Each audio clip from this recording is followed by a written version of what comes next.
Hoy, mientras preparaba las notas, les agradecía muchísimo la invitación porque significó que me pude desconectar por un rato del vértigo en el que estamos, bueno, que yo por lo menos estoy, así que me vino bien para bueno, poner la cabeza en lo que nos gusta y lo que nos interesa también. La idea que tengo es hacer como una presentación muy informal sobre el recorrido en torno a la escucha que estoy trabajando, y luego tengo bastante material, pero no lo voy a poder cubrir todo. Simplemente en algunos casos voy a hacer algunos subrayados que después, si les interesa, los retomamos. Y sí, para poder tener tiempo para conversar. Les cuento un poco, muy brevemente, de dónde viene esto que quiero conversar hoy. Yo hace ya bastante tiempo estoy trabajando en un proyecto que creo va a ser un libro, que básicamente gira en torno a temporalidades no humanas, ¿no? A los modos en los que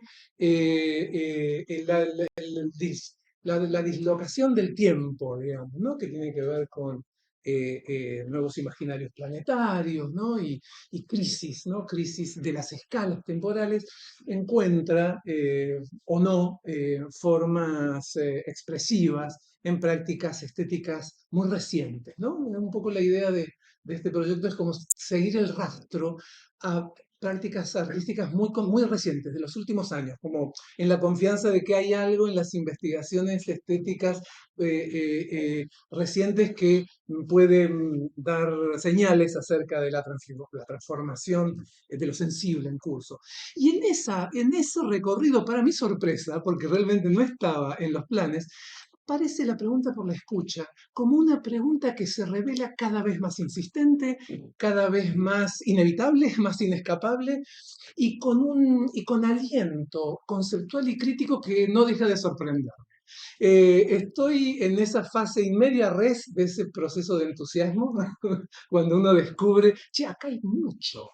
Me doy cuenta de que todavía no termino de ver hasta dónde llegué, eh, pero sí empiezo a atisbar algunas direcciones que me parecen muy interesantes, y todavía no entré en esa otra fase de la escritura, que es cuando lo que parecía tan interesante no era tan interesantísimo y no estaban todas las respuestas y todas las promesas ahí, pero en la confianza de que algunas de estas promesas van a mantenerse y van a por lo menos cumplirse parcialmente. Entonces, básicamente, lo que estoy trabajando, y por lo tanto me va a venir muy bien la escucha de ustedes, ¿no? Lo que tengan para decirme, lo que no se entienda, lo que pues, todas las metáforas aurales, ¿no? Lo que les haga ruido, inevitables. Básicamente, lo que estoy trabajando son lo que llamo anudamientos entre escucha y escritura en textos latinoamericanos recientes, ¿no? La premisa de este recorrido es pensar la escucha como una especie, llamo, de parteaguas sensible, ¿eh? Una especie de principio de reorganizador de la sensibilidad, que nos permite experiencias y modos de conocimientos que el foco en otros sentidos, fundamentalmente la visión, la cultura visual, la imagen, ¿no? Por ahí obtura, y que otras prácticas artísticas, por ejemplo la lectura y la lectura silenciosa, como modo canónico, ¿no? Para pensar la lectura, también da. Entonces ahí pensar qué le hace la escucha a la escritura, y en el, en el, en el recorrido que voy armando, lo que voy identificando es, por eso uso la palabra la reorganización, si quieren, redistribución de lo sensible, a lo rancière, porque lo que encuentro es que la escucha reorganiza las posiciones al interior del campo de lo literario. ¿Qué es un narrador? ¿Quién narra? ¿Qué es un lector? ¿Qué es una lectora? ¿Ah? Me parece que es un libro, que es un circuito de escritura. Me parece que el foco en la escucha nos permite reconfigurar esas posiciones, ¿ah? Que son las posiciones que pueblan el mundo, los territorios de eso que llamamos literatura. Una operación fundamental ahí es el deslizamiento entre lo oral y lo aural. ¿M? La relación con las voces orales, vamos a ver las voces de los excluidos de la cultura letrada, que voces amerindias y en uno de los casos de los que no voy a tener tiempo para hablar, pero que está ahí en el recorrido, voces afrodiaspóricas, las voces orales de los que no entraron o entraron de formas muy tensas, muy subalternas al campo de la cultura letrada, eso por un lado, pero eso junto a agencias sonoras no humanas, ¿ah? Que son los territorios aurales.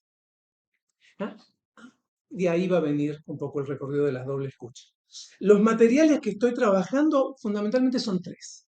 La principalmente una de las reuniones de Daniselco, que es esta, ¿ah? El sueño del sonido de este año. Cuando digo reciente, es reciente. Materiales recientes son de este año, pero junto con otros materiales. Fundamentalmente esta otra reunión que se llama Un texto camino. ¿Ah? Después, en todo caso, hablamos más. Pero el foco cae sobre el sueño del sonido.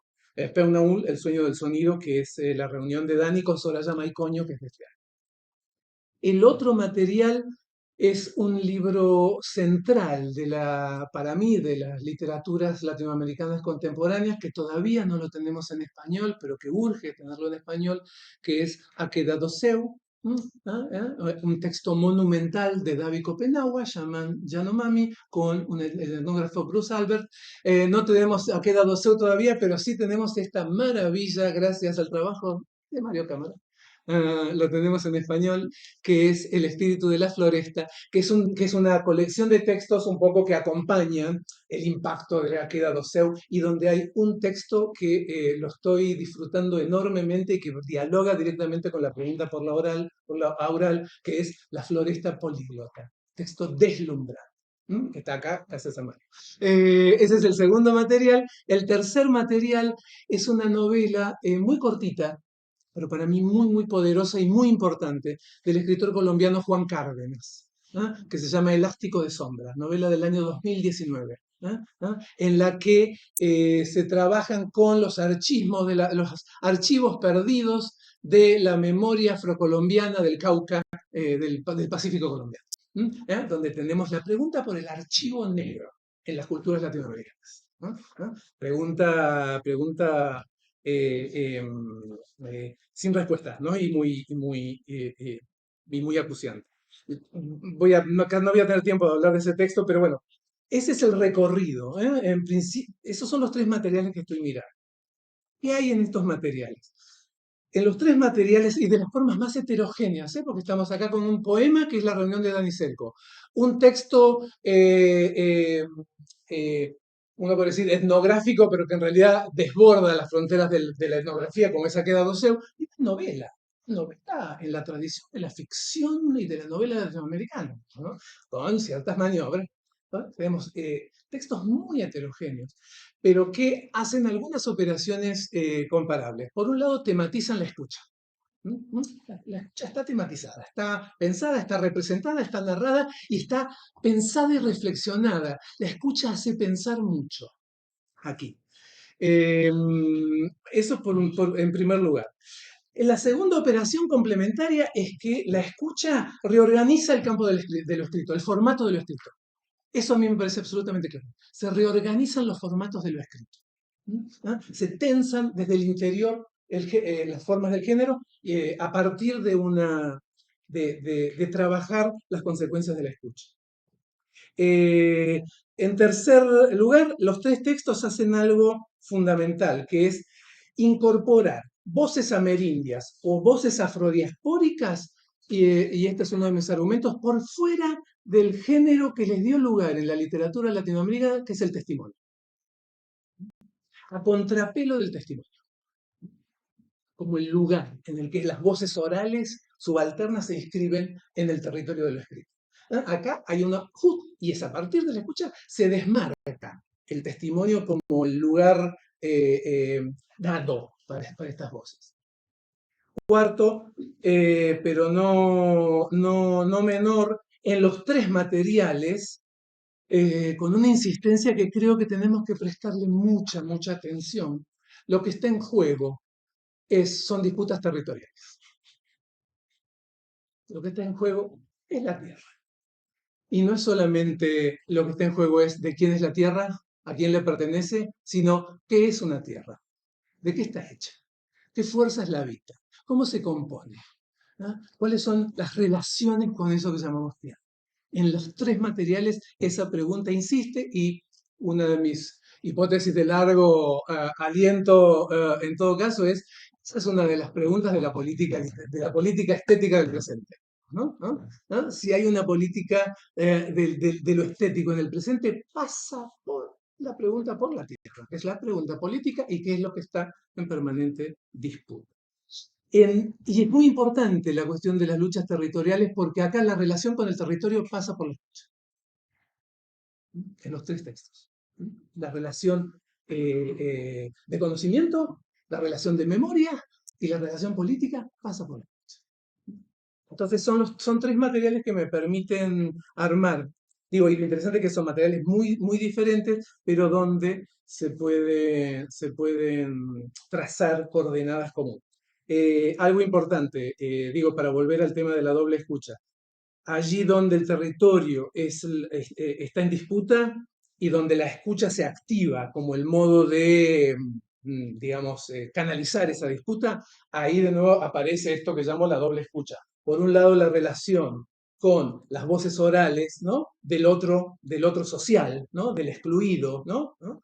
Y al mismo tiempo la relación con lo aural, con las agencias no humanas. ¿M? Y ahí y en esa encrucijada, en esa intersección, es donde creo aparecen las preguntas por la escritura que me interesa hacer. Les leo una primera formulación de la hipótesis del capítulo. A partir de nuevos modos de relación con la escucha, nuevos modos de relación. ¿Por qué con la escucha? Porque la literatura siempre escuchó. La literatura siempre quiso escuchar. Y quizás de lo mejor que tenemos en eso que llamamos literatura venga del esfuerzo de escucha. Pero en todo caso, acá se estarían jugando nuevos modos de escucha que creo que tienen que ver con esa insistencia y esa pregnancia de las agencias no humanas, justamente porque el problema en cuestión son las disputas territoriales. ¿Ah? Nuevos modos de relación con la escucha. Las escrituras del presente trabajan otros formatos y otros circuitos como campos de resonancia colectiva que incluyen enunciaciones humanas y agencias sonoras no humanas. Hay algunas palabras claves: campo de resonancia, imaginación de lo colectivo, de lo común, que incluye a la vez lo humano y lo no.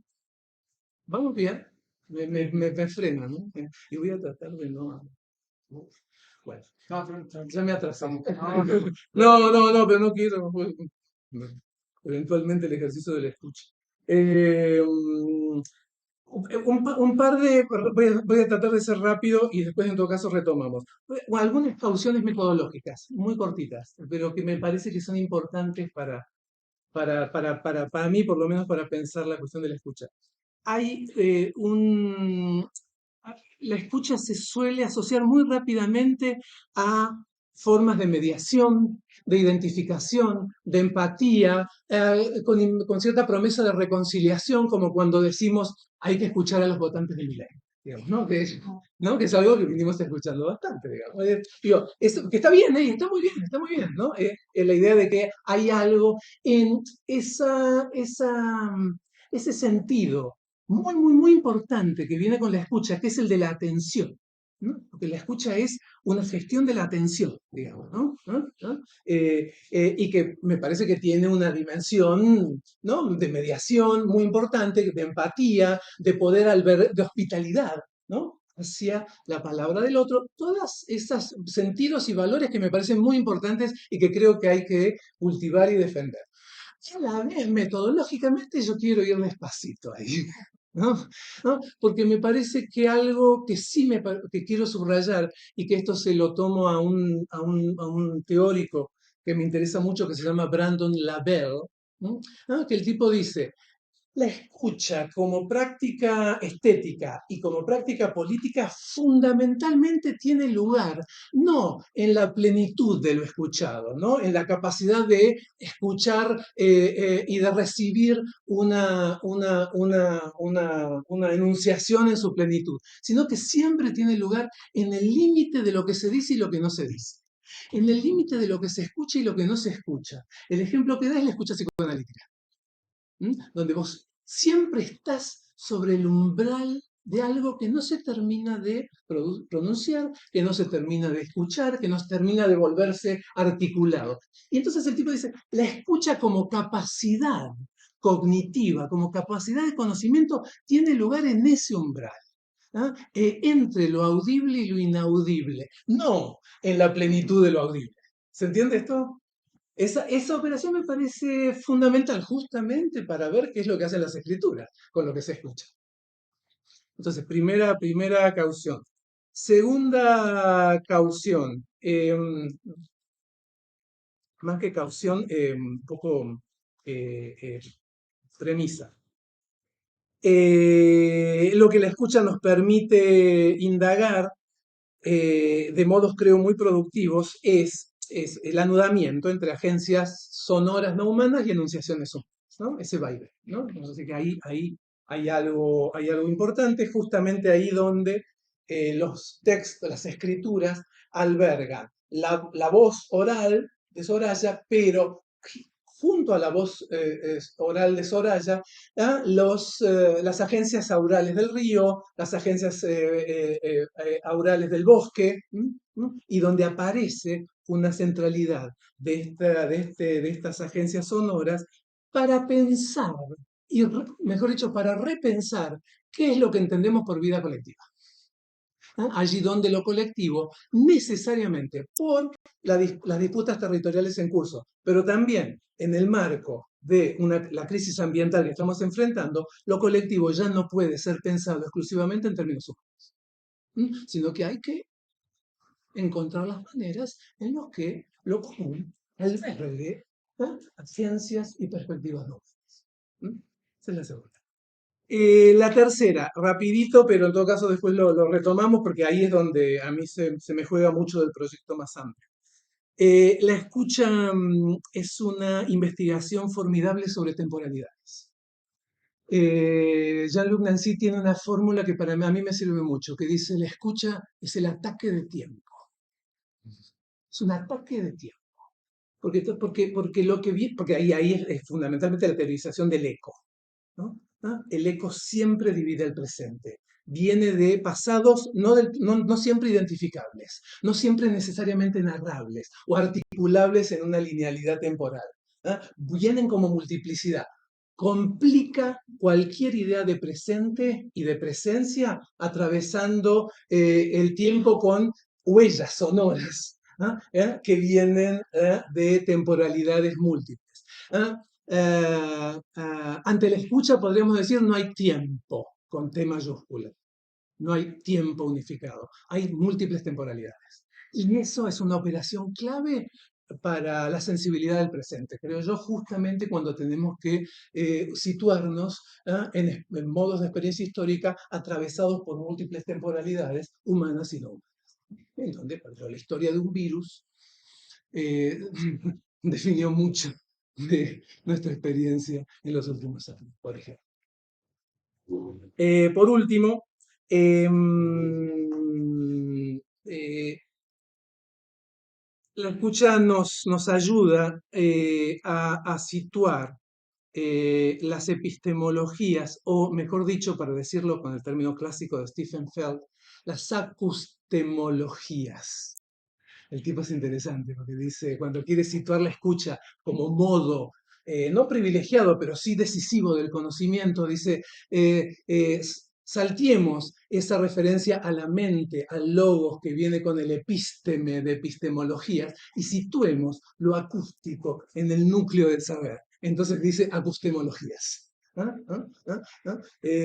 Acustemologías de culturas llamadas orales, indígenas, afrodiaspóricas. Ojo ahí con la idea de lo oral y lo escrito, ¿eh? ¿Ah? Eso es algo que tenemos que todo el tiempo complicar en la idea de cierta concepción del oral como las culturas que no llegaron al salto civilizatorio en serio, que es el de la escritura, las que se quedaron afuera de la escritura y las que por lo tanto tienen herramientas cognitivas siempre más libres. Digo, esa matriz racializante propia de la cultura letrada y de nuestro culto a la escritura es muy fuerte. Ahí hay que andar con mucho cuidado cuando trabajamos la distinción entre lo oral y lo escrito. Y al mismo tiempo estoy escuchando mucho, con mucha atención y muy de cerca, un argumento que hace esta gran etnomusicóloga, colega, amiga, creo en común, que es Ana María Ochoa, colombiana, cuando dice, tenemos que complicar la noción de oral y de oralidad, porque lo que hizo esa noción es sofocar una complejidad semiótica, ¿ah? Detrás de una categoría que siempre parece como deficitaria respecto de la escritura.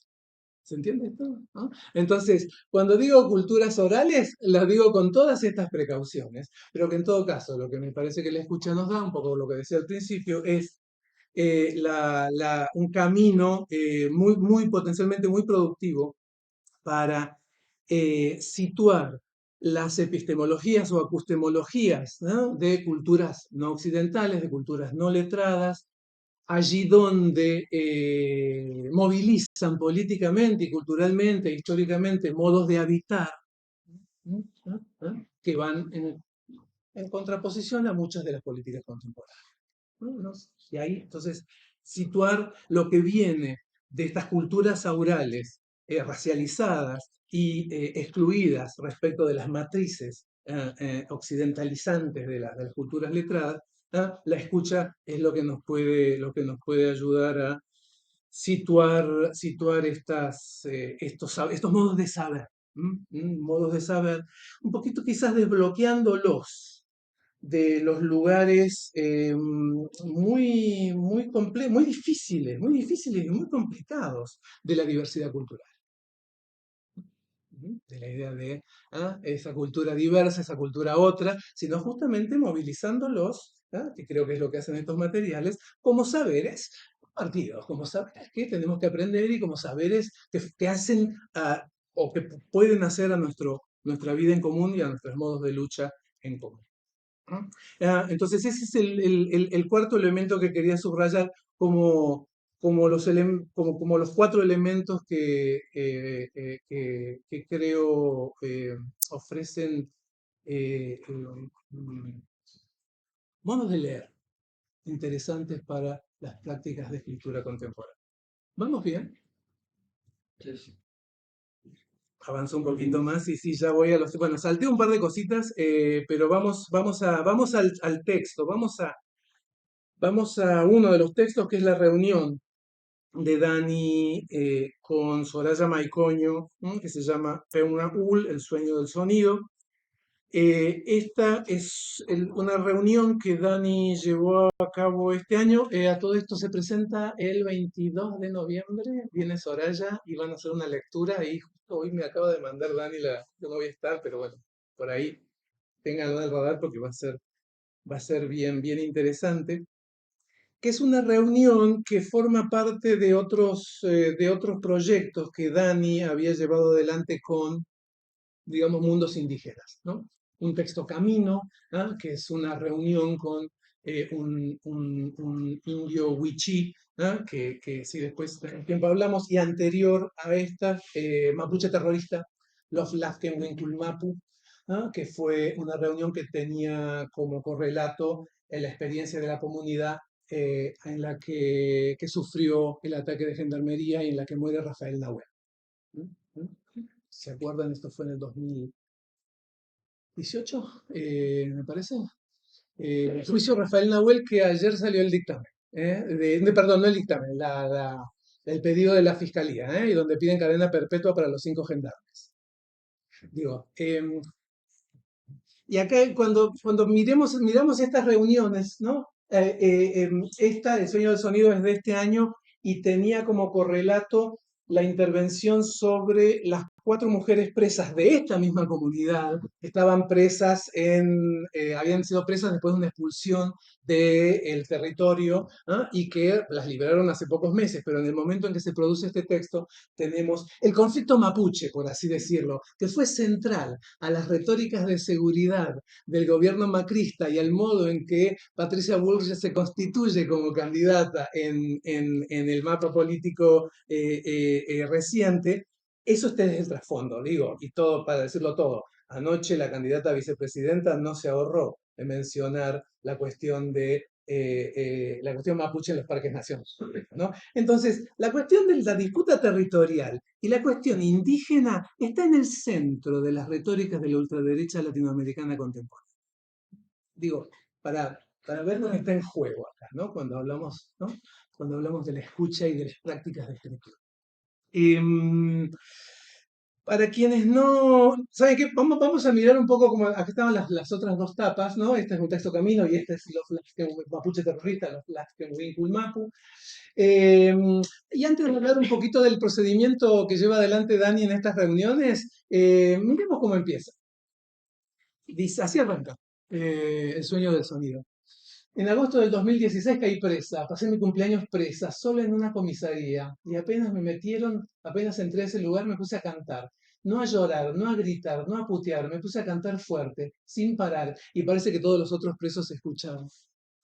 Quien habla es Soraya Maicoño, cantora y activista y vocera, ¿ah? De la comunidad mapuche en Neuquén.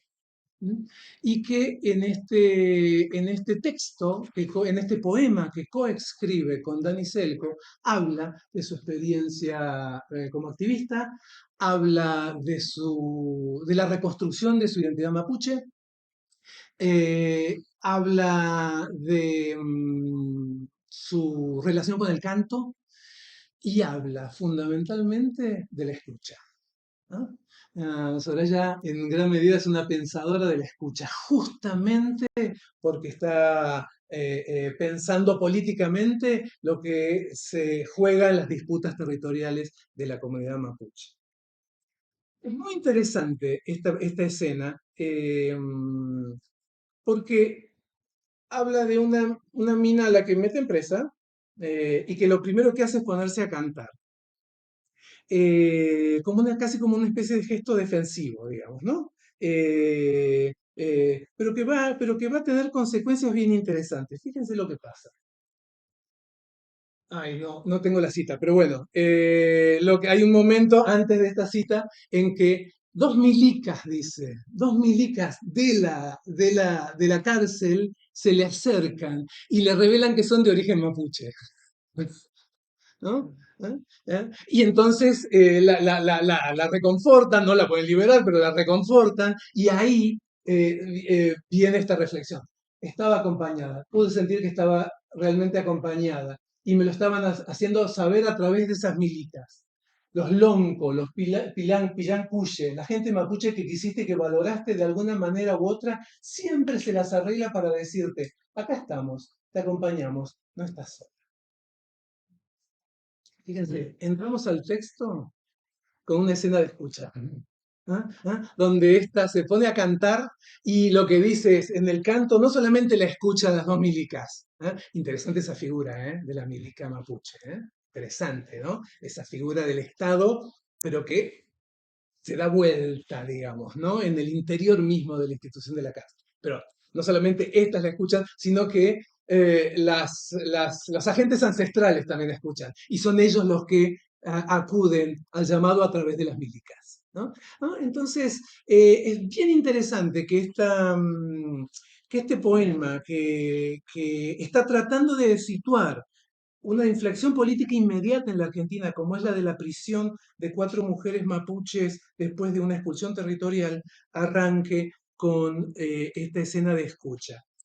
Porque nos conduce directamente al título, ¿no? El sueño del sonido. Peunaul es en Mapudungún más o menos el equivalente al sueño del sonido. donde lo que el título ya nos está anticipando es que hay algo, hay otra dimensión que viene con el sonido. Hay una, con el canto y con la voz, ¿no? Y que por lo tanto va directamente a la escucha. Que hay otro tiempo, que es el tiempo del sueño, otra temporalidad, y que acá directamente se relaciona con la cuestión ancestral, pero también con el sueño de la recuperación territorial, que es lo que está, el sueño político de la recuperación territorial, que es lo que está en juego. Para quienes no conozcan el trabajo de Dani, Dani Selko viene haciendo una serie de reuniones desde hace ya casi 10 años, desde el 2015, me parece. Bueno, em, que van cobrando distintas direcciones, pero donde se mantiene un procedimiento que para Dani es muy importante, que es clave, que es esencial a la reunión, y él dice, les leo cortito cómo él describe el procedimiento. Eso está todo en su página web. Viajo a ciudades, pueblos, fronteras y territorios indígenas para encontrarme con algunas personas y comunidades. Les invito a hacer un libro a través de un proceso en el que la palabra va mutando de oral a escrita y de hablada a leída a medida que atraviesa cuerpos y espacios. Me hablan y yo escribo a mano todo lo que dicen. Cada vez que hacen una pausa para inhalar, paso a la línea que sigue, creando un nuevo verso. Y luego describe cómo sigue el proceso de edición que se hace con la otra persona o con la comunidad con la que está haciendo el libro, en la que se produce finalmente el libro y el libro tiene una circulación que cada comunidad o cada interlocutor, interlocutora decide respecto de las estrategias que le vienen bien para la coyuntura del caso. A mí lo que me parece clave para subrayar respecto del procedimiento es, por un lado, algo que a mí me gusta mucho, ¿no? Entonces, se dan cuenta que entonces lo que tenemos, la producción del poema es Dani escribiendo a mano, no se graba nada, escribe a mano lo que la otra persona dice y cuando la persona hace la pausa para respirar, hace el verso, ¿no? Con lo cual el verso es la escritura de la respiración, ¿no? Es la escritura, es la huella de la respiración del otro. Pero además de esto, que me parece bien interesante para leerlo en clave de la tradición de la poesía, ¿no? Y de la relación entre ritmo y respiración en la tradición de la poesía moderna, además de esto, me parece muy interesante pensar el espacio de la reunión como un espacio fundamentalmente de escucha, ¿sí? En el que justamente lo que se inaugura es un campo de resonancia en el que una de las figuras de ese espacio se vuelve pura escucha, puro oído y pura mano, digamos, ¿no? Y donde no hay palabra, no hay respuesta, no hay intervención al menos explícita respecto de la palabra de Dios. Y donde, por lo tanto, la figura de el poeta, el escritor, las figuras de la institución literaria se vacían, digamos, para volverse un puro escriba, que es una función fundamentalmente de escucha. Y esa es una de las claves del procedimiento.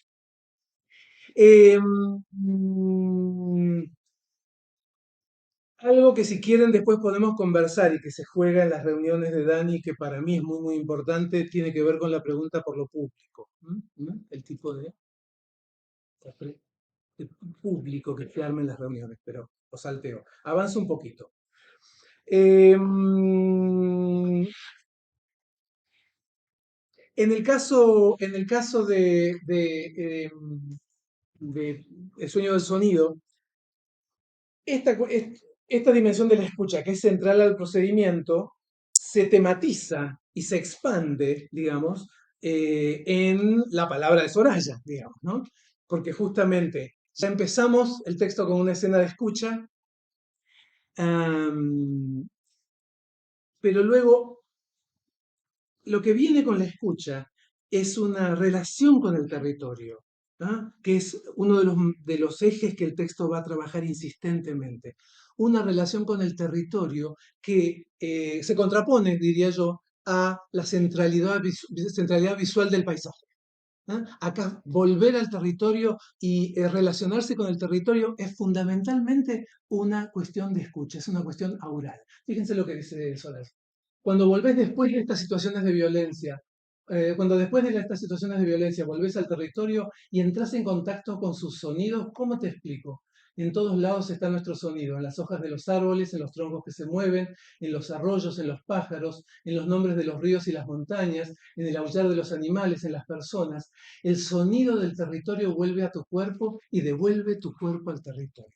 Fíjense acá, ¿eh? Fíjense que lo que está pasando acá es el modo de habitar y el modo de relación con el territorio pasa fundamentalmente por la escucha y no por la centralidad visual, que es lo que construye nuestras retóricas clásicas, al menos del país. En esto, Soraya hace eco de múltiples llamados a situar la centralidad de la escucha para pensar el territorio. Desde Vincian de Pré, no sé si leyeron el Habitar como un pájaro, ¿ah? En el que justamente es la cuestión del canto y de la escucha lo que hace territorio. ¿Ah? La producción de territorio. Ahí no tenés apostemologías indígenas, tenés una historiadora, una filósofa de la ciencia haciendo experiencias de ornitología y pensando el saber ornitológico, pero llega a conclusiones comparables a las de Soraya, ¿no? ¿Ah? ¿Ah? En donde hay una ecuación entre auralidad, escucha y territorio que nuestras tradiciones habían obturado muy insistentemente bajo la centralidad oculocéntrica del paisaje, ¿no? El otro ejemplo que a mí me sirve mucho es un llamado que hace Juan Cárdenas, ¿no? Uno de los, ¿no? Dice, el paisaje en América Latina es siempre la escena de un crimen, la escena del crimen colonial. Eso dice Juan, ¿no? ¿No? ¿No? Para leer el paisaje hay que tener una mirada forense, el tiempo, una cosa. Pero en todo caso lo dice, para poder desactivar la matriz siempre ya colonial, racializante, ¿eh? Propietaria que se juega en torno al paisaje, lo que tenemos que hacer es seguir el consejo de un gran poeta venezolano, Igor Barreto, dar la espalda al paisaje y escuchar, ¿no? Como escuchar al paisaje para que se activen otros modos de relación, otras formas de memoria, otros modos de habitar, ¿eh? Que la tradición del paisaje finalmente colonial nos obtura. Entonces es interesante, che, porque entonces vos tenés ahí ¿no? Múltiples recorridos desde los lugares más heterogéneos que están situando la pregunta por la escucha en relación a los modos de hacer territorio. Y en este caso, inseparable eh,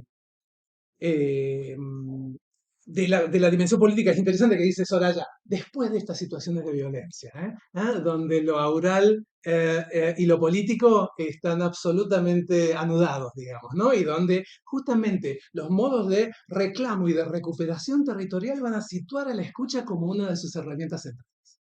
Digo, encontramos ecos de esto en David Copenhague, en Aqueda Doceu, digamos, ¿no? Encontramos esta operación, ¿ah? Que es al mismo tiempo una operación de saber y junto con la operación política del reclamo del territorio y que imagina otros modos de habitar los territorios, sitúa la escucha como uno de sus ejes centrales. Ahí es donde a mí me salté un poquito lo de Brandon Lavelle, si quieren después lo recuperamos. Bueno, otras citas, ¿no? Todo habla en el bosque. Me interesa mucho. Ay, bueno, miremos esta cita porque nos va a venir bien. Este es Brandon Lavelle en un libro del año 2021 que se llama Acoustic Justice, ¿eh? Donde el tipo piensa la pregunta por la justicia en torno a la cuestión de la escucha.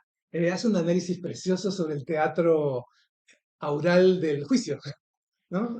¿No? Como ¿no? Y cómo se movilizan los canales de escucha en lo que es, lo que es la dramaturgia del juicio, digamos, ¿no? Eh, pero justamente lo quiere empujar, ¿no? Que lo quiere empujar los poderes de la escucha más allá de las formas dadas, institucionalizadas de la escucha, ¿no? Entonces dice, la experiencia o capacidad para escuchar diferentemente es hacer reconocer lo no escuchado precisamente en tanto constitutivo del presente, en tanto estar presente de manera negativa, porque si escuchar es disponer de un poder, es el de orientarnos hacia el límite de lo audible.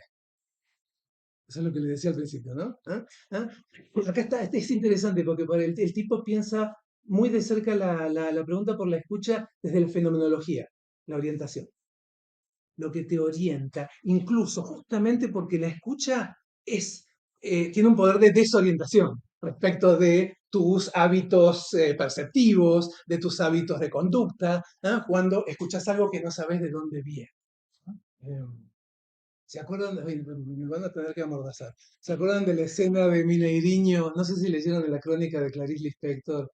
Ah, bueno, léanla. Bueno, es ella escuchando los 13 tiros con los que matan a un criminal, digamos, ¿no? ¿No? Y ahí la escucha, está en la casa, pero está, ¿no? Escuchando algo que no puede posiblemente estar escuchando. Y a partir de lo cual, ¿ah? Hace una crónica que es una de las demandas de justicia más formidables de la literatura brasileña. ¿No? Entonces ahí está la idea, ¿no? De que en la escucha hay algo que nos desorienta. Y justamente eso que nos desorienta en la escucha, dice Brandon Lavelle, eso que nos lleva hacia focos que no necesariamente podemos identificar, ¿ah? Y que quizás no podamos eventualmente identificar. Eso es lo que es inseparable de las demandas de justicia que interpelan a los modos vigentes dominantes de la justicia o de la legalidad. ¿Tiene sentido esto? ¿No? Algo de la justicia que viene del límite de lo que no se termina de poder escuchar, de la demanda de justicia que viene de lo que no se termina de poder escuchar, de lo que no se termina de poder articular, de lo que no se termina de poder reconocer. Ahí es donde el tipo ve una capacidad política, ético-política de la escucha, entre muchas otras cuestiones, pero esta acá me viene muy bien. Entonces ahí va a Rancière, digamos, ¿no? Es sacudir la distribución de lo sensible que, como lo sugiere Rancière, define la forma de lo político. Porque entonces ahí vamos a lo que, a una de las conclusiones más poderosas, más potentes a las que llega Soraya, cuando dice, acuérdense, estamos en una escena en la que estamos escuchando a Soraya y estamos escuchando lo que Soraya escucha, que son las voces del territorio. A partir de esto, Soraya, en uno de los puntos, ¿no? Digamos, conclusivos de su texto, dice, necesitamos que nuestras justicias incluyan una dimensión territorial, cultural y política, y así le hagan frente a una justicia global que se sostiene en la mentira de que todos somos iguales ante la ley, una ley winca, ¿no? Una ley blanca, ¿no? Que precisamente garantiza la desigualdad, garantiza las relaciones de poder. Entonces, fíjense, acá la activista y cantante movilizando, ¿no? Múltiples poderes de la escucha, tanto en relación a las violencias contra la comunidad mapuche, pero también las violencias contra el territorio, llega a un punto en el que lo que reclama es otra forma de justicia. ¿No? ¿No? Y ahí es donde vemos como una especie de ilustración nítida esta idea de justicia acústica que trabaja Brandon Lavelle. ¿Me aguantan 5 minutitos? Estamos muy mal, estamos muy mal. Lo salteo porque sí quiero llegar a una parte que me parece clave, que es, ya vamos a que me parece absolutamente clave del argumento que estoy tratando de armar, porque es justamente lo que va a las formas de la escritura. Porque a mí a mí me parece muy, muy importante esta reunión y para el procedimiento de Dani en general, y especialmente para esta reunión, el hecho de que esta práctica, ¿no? De sentarse o de reunirse con otra persona para transcribir, ¿ah? Su enunciado, su discurso, que puede ser un testimonio y volverlo poema, esta práctica venga de una tradición o de una serie literaria argentina muy nítida, que es la serie que va de Rodolfo Walsh a Manuel Puig a María Moreno.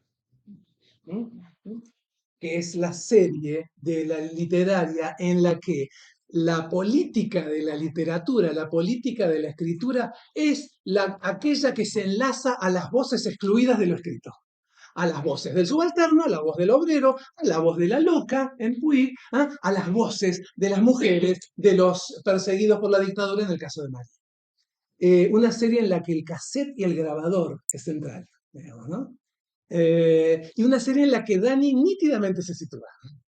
Digo, se sitúa y lo sitúa, María lo sitúa, María Moreno lo sitúa, porque este es mi hermana, ¿no? Ella dice, yo soy hija de un matrimonio igualitario, dice María, ¿no? Un gran texto, doble casetera se llama.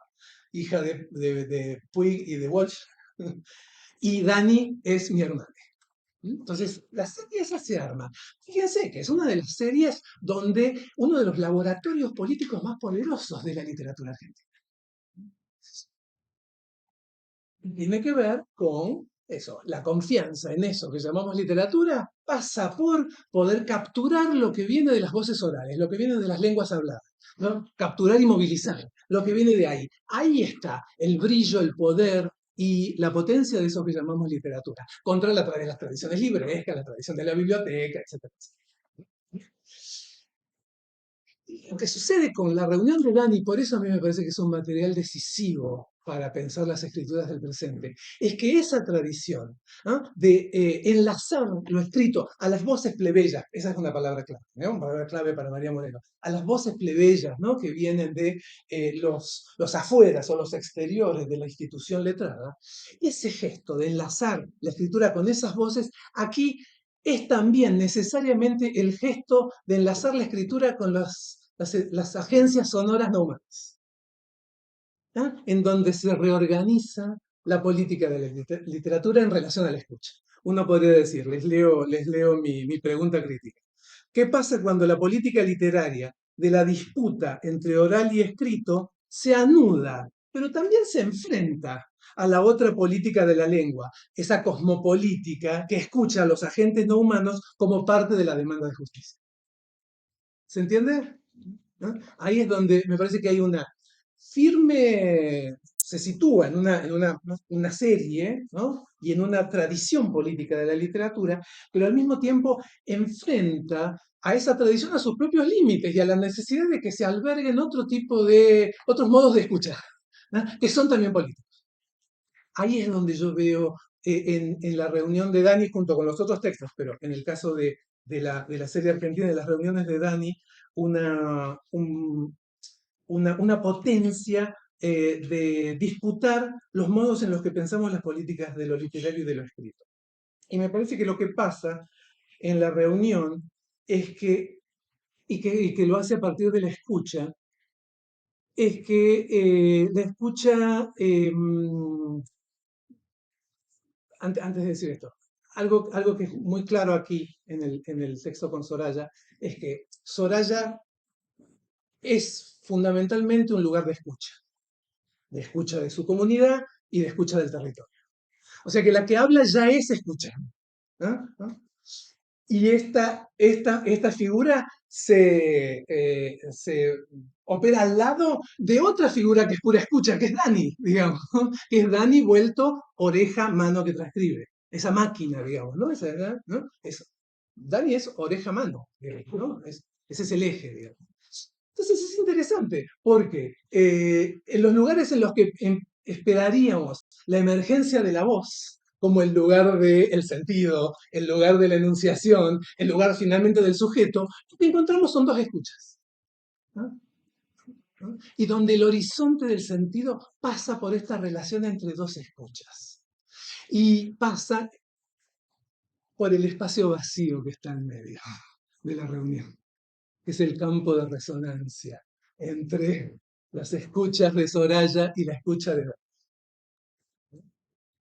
donde se disputa, me parece, de formas para mí muy prometedoras, el dramatismo protagónico de la voz, ¿no? ¿Ah? Y se genera un procedimiento capaz de albergar este sentido más hospitalario, más pasivo y al mismo tiempo muy poderoso, más femenino, ¿ah?, ¿ah?, que es el de la escucha. Y se producen sentidos estéticos y políticos desde ahí.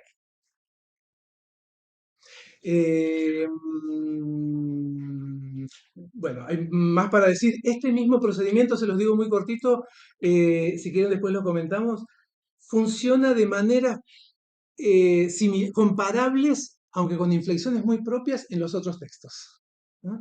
¿Ah? En los que la figura de lo que sería el narrador, la figura de lo que sería el escritor, la figura del poeta, las figuras que se asocian a la voz, se dividen en su propio interior y se reparten de otro modo.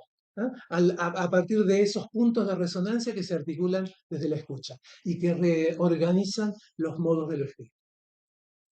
Em, a partir de ahí, acá con esto sí ya voy cerrando, es que me parece que se puede llegar a esto, digo, porque lo que también estamos ¿no? En un sentido evitando o vaciando son las figuras de la mediación, el mediador, el traductor, el que escucha y traduce, el traductor cultural, ese lugar tan ¿no? absolutamente central en las tradiciones de la cultura letrada en América Latina, ¿no? Desde el transculturador de Ángel Marx hasta la figura del traductor como esa figura de síntesis. Eso es lo que acá se vacía, pero para producir otra repartición de lugares dentro del territorio de la gente. Y me parece que es a partir de ahí, de esas operaciones, eh, que podemos llegar a este momento formidable, el texto de Dani. En este momento, cada vez que lo miro, me conmueve muy profundamente. Eh, Porque dice Soraya, necesitamos que nuestras justicias incluyan una dimensión territorial, cultural y política, y así le hagan frente a una justicia global. Ay no, esta ya la leímos, chicos. Esta. Justicia sería que el genocidio indígena también sea parte de la lucha colectiva por memoria y verdad. Y en nuestro caso no es memoria, verdad y justicia solo por un grupo humano. También es memoria, verdad y justicia por un territorio. La consigna de las madres de Plaza de Mayo, la consigna de la clave, la piedra fundamental de nuestros derechos humanos, reclamado no solo para el genocidio indígena, sino también para las luchas del territorio. Y para terminar, aquí se juega algo clave. Un laboratorio para pensar los modos en que las demandas de justicia en el presente son a la vez humanas y no humanas, o pasan por mundos humanos y por mundos más que humanos, donde hay que evitar que ambas demandas se anulen o se subsuman unas en las otras. No hay justicia únicamente humana, o la justicia exclusivamente humana es siempre la legalidad brutal de la nación blanca. Pensar otra justicia, ahí es donde veo el trabajo de la doble escucha. Era más o menos eso lo que quería traerles. Pero bueno, hay muchas otras cuestiones para seguir. No, eso ahí, pero bueno, pues ya hablé mucho. Bueno, gracias, Javi. Es un universo, no sé.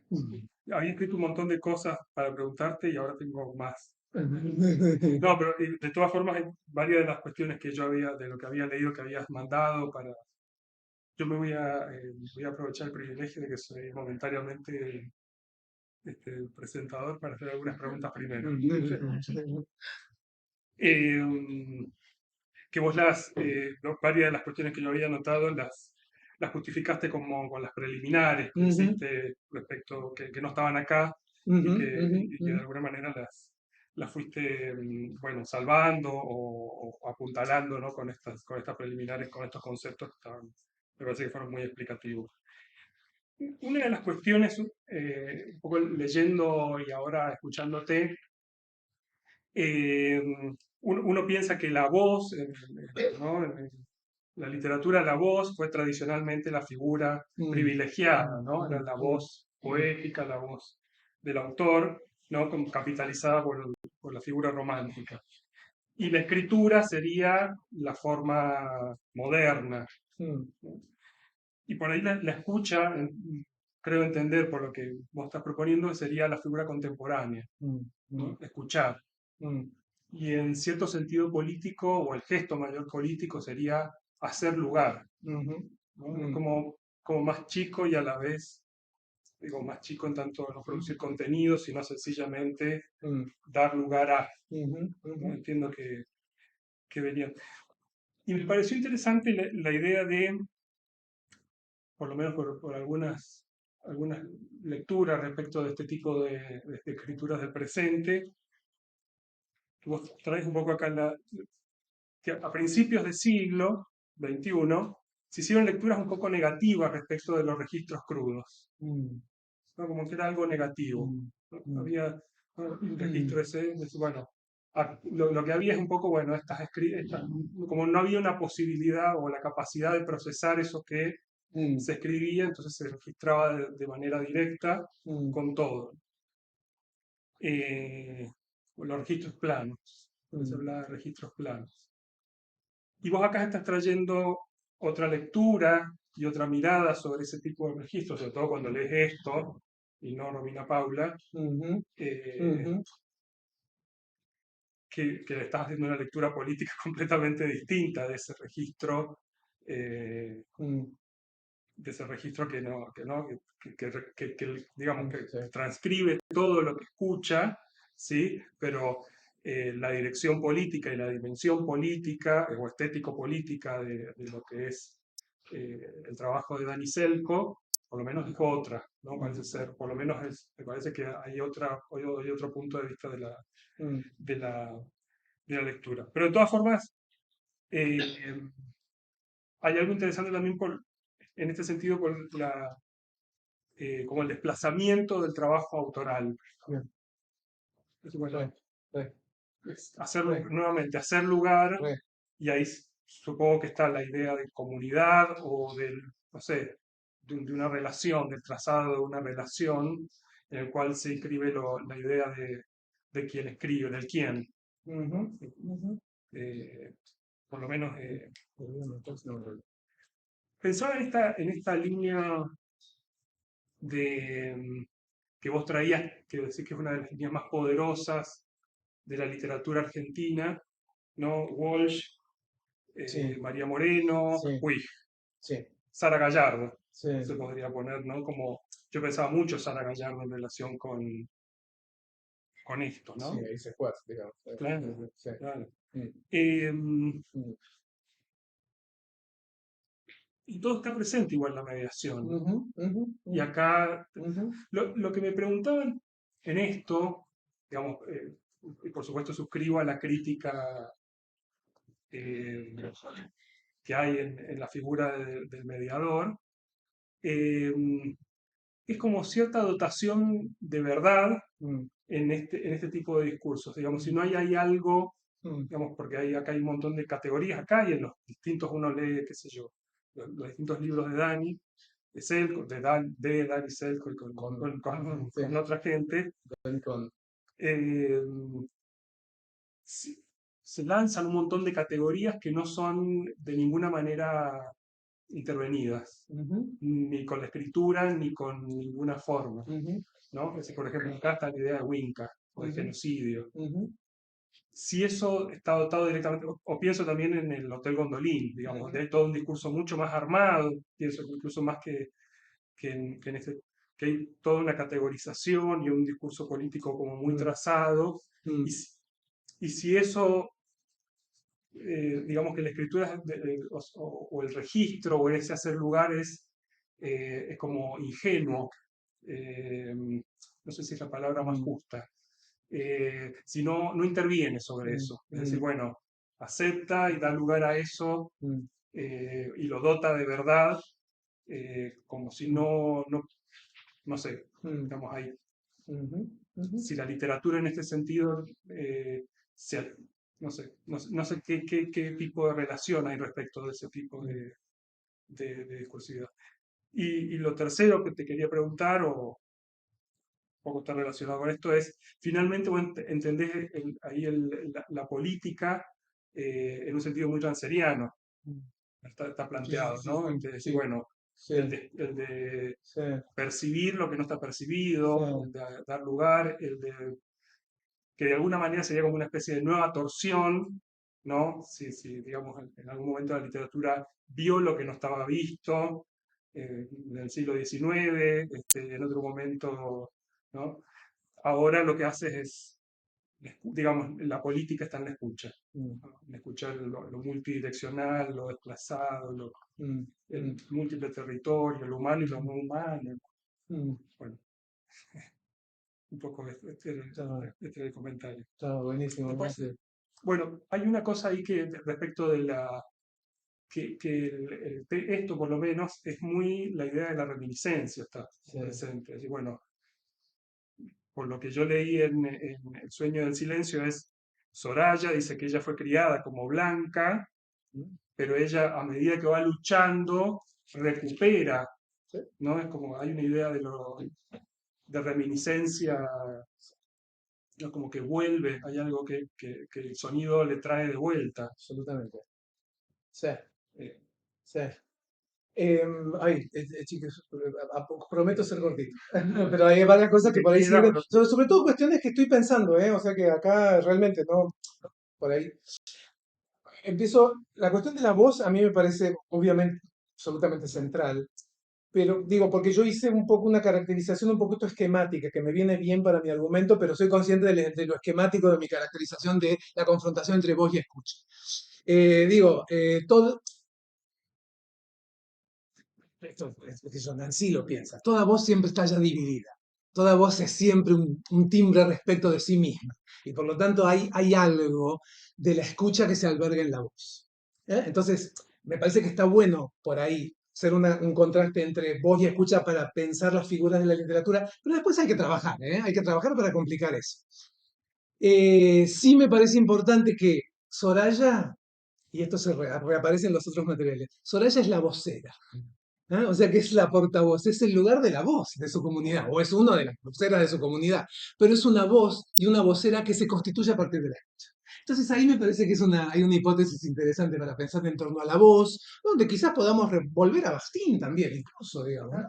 ¿no? Y ver qué pasa, cómo pensamos la idea de voz para quitarle este dramatismo pleno, digamos, ¿no? Y de cierta constitución como sujeto, ver que acá se multiplica y quizás la idea de escucha nos ayude a complicar, ¿no? Esa idea a veces un poco demasiado unificada. Entonces, por la voz yo iría por ahí. Como diciendo, empiezo con un contraste entre voz y escucha esquemático, me viene bien para dar unos primeros pasitos, pero después rápidamente hay que empezar a complicar porque las cosas siempre son más barrosas, digamos, ¿no? Eso por un lado. La cuestión de autor, Marcos, a mí me parece que ahí sí, ahí la figura de autor, narrador, escritor, eso aparece trabajadísimo acá. Y a mí, digo, me parece que se pueden leer el procedimiento de Dani en torno a modos de distintos registros estéticos, modos en general, ¿no? Políticas de lo estético en general. Yo lo quiero leer específicamente en relación a una discusión que creo que es una discusión absolutamente central para nuestras políticas críticas, que es la cuestión de raza. Y es la cuestión de culturas amerindias en la tradición argentina. Nuestras tradiciones críticas están muy atrasadas en esa discusión, muy atrasadas en esa discusión. Porque entonces ahí cuando nos preguntamos qué es un autor, cuáles son las instituciones de la literatura, sí o sí tenemos que empezar a reponer de formas cada vez más insistentes las matrices racializantes que están en nuestras construcciones de lo literario y que parece que nuestras tradiciones críticas, comparado con las tradiciones críticas de los vecinos de Chile, de Brasil, hemos hecho poco en revisar esos sedimentos profundamente racializantes y profundamente coloniales, finalmente, ¿no? Que operan en los modos en los que pensamos la cultura de la gente. persistentemente coloniales. Y persistentemente coloniales. Sí, persistentemente. Entonces, ahí es donde digo, traer la escucha no es solamente traer la escucha en general, es la escucha como práctica situada de comunidades racializadas. Ahí me parece que tiene un valor epistemológico, político y crítico que me gustaría subrayar. ¿Se entiende eso? Entonces ahí pensar ciertas operaciones del procedimiento estético. Que no necesariamente se aplica a todo lo que hace Dani, porque, qué sé yo, trabajo con la gente del Hotel Gondolín, trabajo con, ¿no? Digo, nota a pie. Algo interesante pasó con el procedimiento en Dani, que cambió la descripción, digamos, ¿no? ¿No? Porque esta descripción que les leí, hasta antes del sueño del sonido, digo, hay algo que está pasándole a Dani, que sería bueno preguntarle a Dani, digamos, ¿no? Me parece que hay algo que le pasó a él pero que le quiero prestar atención. Antes del sueño del sonido, la descripción del procedimiento, ¿no? Era, me reúno con gente, voy por ahí y invito a producir un poema y no sé qué. Ahora dice, me viajo por mundos, camino con gentes y de comunidades indígenas. Añadió la palabra indígena. Añadió la palabra indígena al procedimiento en general. pasó algo. Ahí pasó algo que a mí me parece muy significativo, ¿no? En torno no solamente al procedimiento de Dani, sino lo que el campo expansivo que tiene esta escritura y estos experimentos, digamos, en nuestras discusiones. Entonces ¿se entiende? Yo iría por ahí, yo pondría el foco, sí, en el procedimiento estético en general, pero especialmente allí donde se anuda a debates que tienen que ver con raza y territorio, ¿no? Y que lo veo. Sí, pero vamos a Brasil. Bueno, Brasil es el laboratorio continental de esto. Pero después me voy a Cárdenas, ¿viste? El tipo de Colombia que venía escribiendo novelas, un novelista reconocido, haciendo carrera, y de golpe, Elástico de Sombra es un texto donde la recuperación de la memoria negra termina llevando unas aventuras y no sé qué, que terminan en Francia, ¿no? La vicepresidenta actual de Colombia, digamos, ¿no? Antes de que sea vicepresidenta, o sea que ahí, ¿no? Digo, hay algo, me parece, en estas escrituras que siguen, que ponen el oído en algo que está pasando, ¿no? Que siguen el rastro de la escucha y que parece estar llevándolos a lugares de conflictividad racial y territorial inseparables, y que me parece que hay que prestarle atención a eso para pensar el procedimiento este. Ahí vamos. Bueno, no sé si era algo con esto.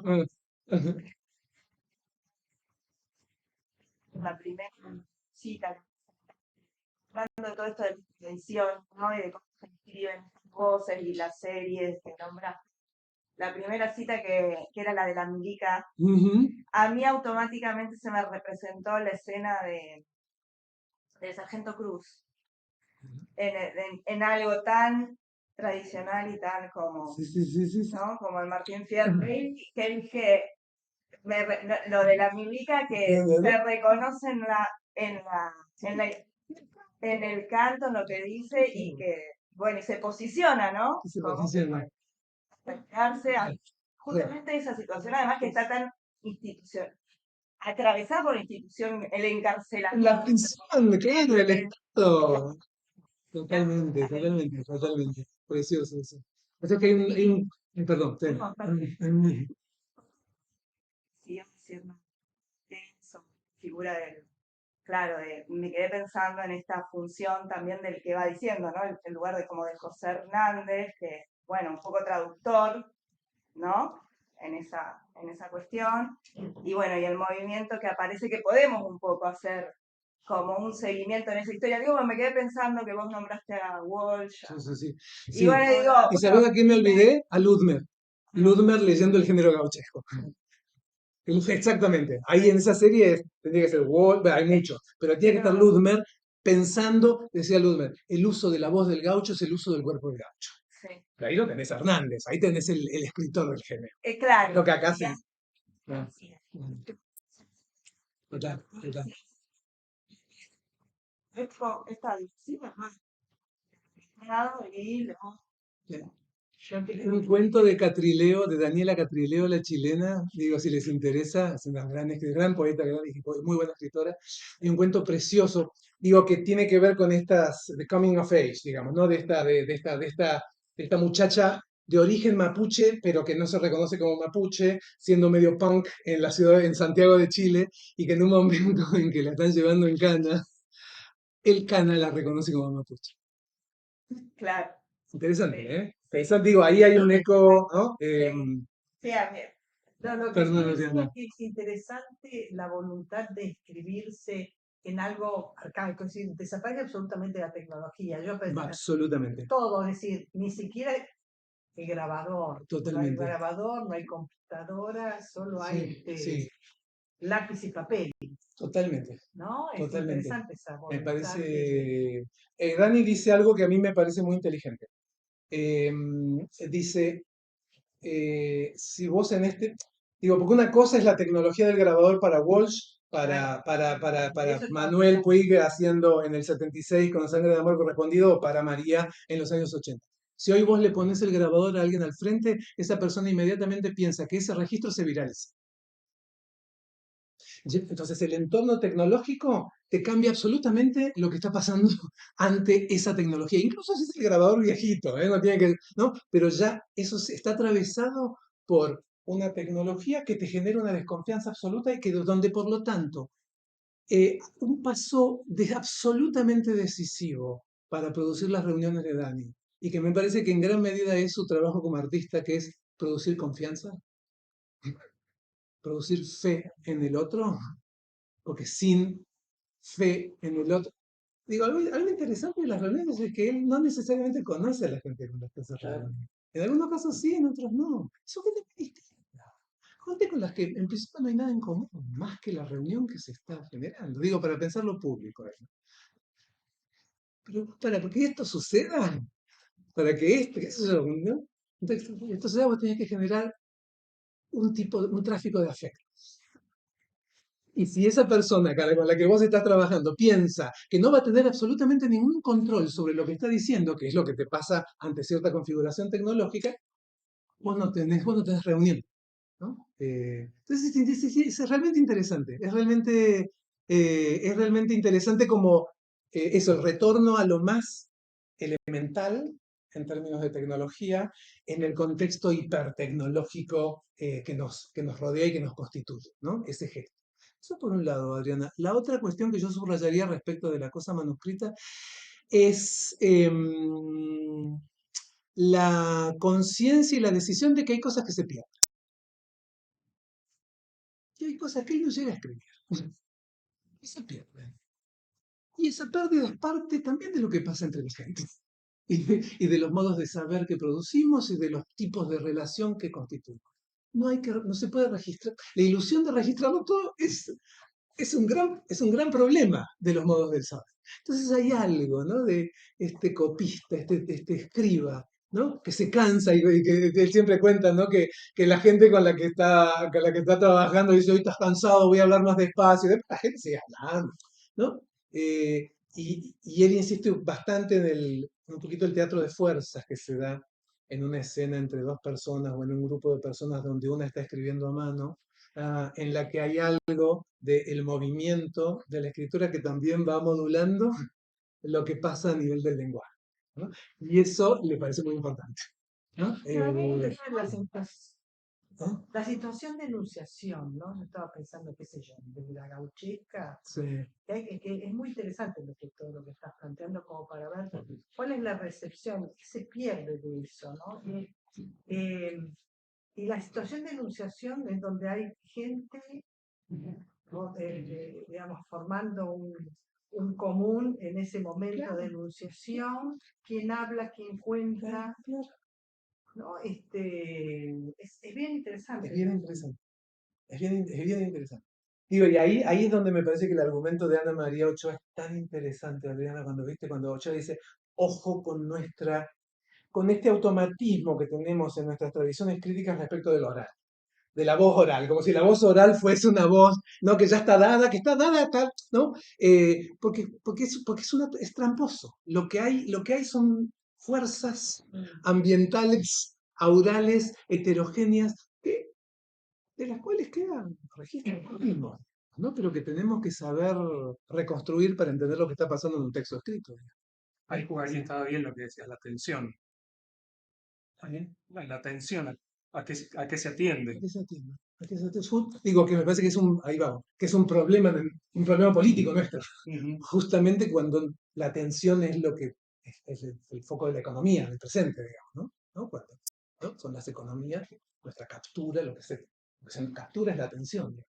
Entonces ahí, salirse de la tecnología, volver al viejo papel y lápiz y al encuentro con un vacío al medio, digamos, para generar algo que no estaba ahí antes, ¿eh?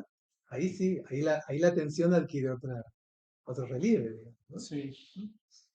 Perdón, adelante. No, Sí. una pregunta es si él muestra esos manuscritos o esos escritos, porque, digamos, a nivel estético, ¿no? Como artista, si él los muestra. No, que yo sepa no, ¿vale? Porque él lo que está haciendo No es, tenía ningún... de alguna manera, esos escritos, ¿no? Pero en realidad los está mostrando Sí, con tecnología. sí. Ahí hay algo, entonces me aprovecho para comentar algo que creo no subrayé lo suficiente. Acá, tan importante como la escena de la transcripción es la escena de la edición. Entonces ahí no tenés fetiche de manuscrito. ¿Un manuscrito? No, No, pero pensaba como artista, ¿no? De él, de poder mostrar esos manuscritos. Sí, me parece que él ahí está tratando de vaciar el lugar de la obra propia. ¿Viste? Porque ahí sí, claro, como eso que se podría, ¿entendés? Como,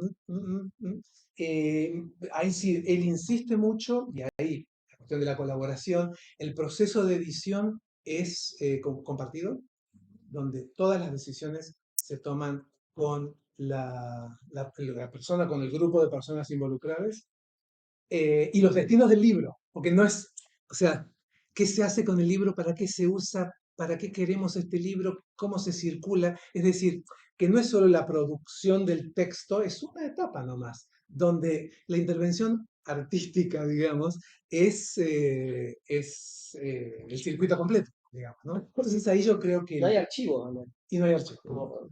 O sea, nosotros vemos el 10% final Y y no, creemos el 90% ¿Y anterior. dónde están los manuscritos de él? eso habría que preguntarle. Yo creo que lo... Sí, Porque usamos materialidades. sí, sí, sí, sí. Está la imagen de esa que usamos en el flyer de Soraya mirando Claro, las páginas. ¿ves? Pero ahí vos tenés el proceso de edición, ¿no? Soraya mirando, pero ya tenés las hojas impresas, quiere decir, no estás mirando el... Y antes no eh, había imagen. y antes no había imagen, tenés razón. Antes no Ah, había ¿no? imágenes. En este no había, en este no había. En este, que es... chicas, que es interesante, ay, eh, del Love Lafkenwinkle Mapu, ahí no tenías imágenes. Y ese fue un material que la comunidad misma usó para ponerse en contacto con otras comunidades mapuches, digamos, ¿no? Digo, y hay ediciones que son para la comunidad, que tienen, exactamente, y hay que no las vemos, que yo no tengo la más remota idea qué es lo, ¿no? Me imagino que hay textos en Mapudungun, ¿no? Imagino, pero esas son ediciones que son solo para circulación dentro de las De lengua, comunidades, ¿no? ¿no? Con Y en la mezcla de cuestión de la lengua, lengua. pero también la decisión de qué se hace con el libro. Entonces me parece que lo que acá sí la idea de un original queda como cancelada, ¿no?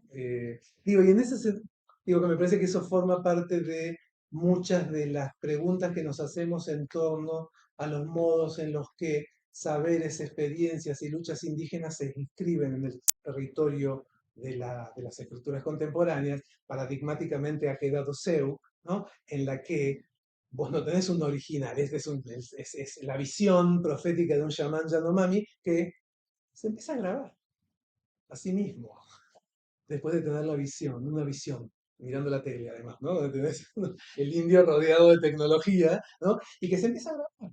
Se empieza a grabar en Yanomami. Y después el etnógrafo es el que transcribe y traduce. Y se publica por primera vez en francés ese texto. ¿Cuál es el original? ¿Qué tenés ahí? Entonces, ¿cómo desafía las categorías con las cuales nosotros pensamos las materialidades de la cultura? Ahí tenés que reacomodar todo, ¿no? Pero lo interesante, digo, y esto es algo que por ahí tendría que haber subrayado al principio, acá lo que no tenés en El sueño del sonido, en ninguno de los textos con los mundos indígenas, es el marco del pacto etnográfico. Vos no estás leyendo, escuchando la voz del indio hablando de sus saberes, de su cultura y de su, ¿no? ¿Ah?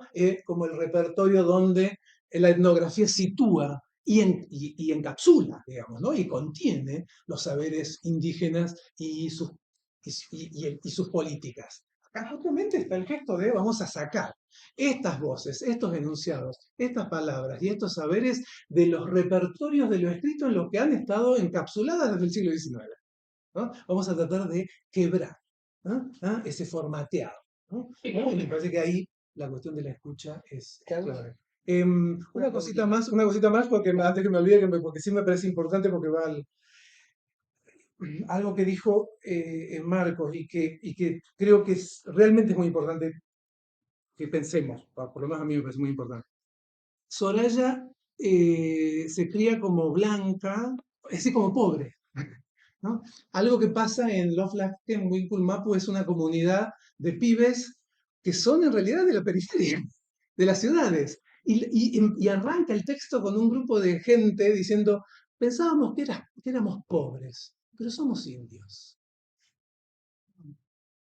Entonces son las identidades quebradas, trituradas, sin memoria cultural, que en general han perdido la lengua, o les queda muy poquito de la lengua, que es lo que le pasa a Soraya. Está laburando como periodista, era su laburo, va a cubrir un evento, un acto en una escuela, en Bariloche creo, escucha el canto en Mapuntungun y se acuerda de la voz de su abuela. Y a partir de ahí, ahí tenés otra escena de lo cruce. Dices, no, no, no, yo pensaba que los mapuches eran ellos, yo soy, es un nosotros. Entonces ahí vos tenés una primera escena de escucha para recuperar una identidad tachada, digamos, ¿no? Triturada por la matriz de la nación blanca, ¿no?